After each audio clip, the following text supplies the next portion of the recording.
প্রকৃতির বুকে বিস্ময়ের এক নাম আমাজন জঙ্গল। দক্ষিণ আমেরিকার 9টি দেশ জুড়ে ছড়িয়ে থাকা এই গ্রীষ্মমণ্ডলীয় রেইন ফরেস্ট পৃথিবীর ফুসফুস নামে পরিচিত। 70 লক্ষ বর্গ কিলোমিটার এলাকা জুড়ে বিস্তৃত এই জঙ্গল সরবরাহ করে পৃথিবীর প্রায় 20% অক্সিজেন। এখানে বাস করে লাখো প্রজাতির উদ্ভিদ ও প্রাণী, অনেকেরই নামও আমরা জানি না।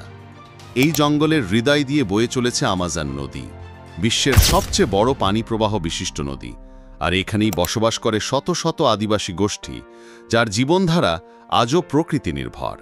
কিন্তু আজ এই অমূল্য সম্পদ রয়েছে ভয়াবহ হুমকির মুখে। বন উজাড়, দাবানল আর জলবায়ু পরিবর্তন প্রতিদিনই কমিয়ে দিচ্ছে আমাজনের পরিধি। আমাজন রক্ষা মানেই শুধু বন রক্ষা নয়, এটা আমাদের ভবিষ্যৎ রক্ষা। পৃথিবীকে বাঁচাতে হলে আমাজনকে বাঁচাতেই হবে। ধন্যবাদ। আপনি যদি এরকম রহস্যময় ভিডিও পেতে চান, তাহলে আমাদের চ্যানেলটি সাবস্ক্রাইব করে রাখুন।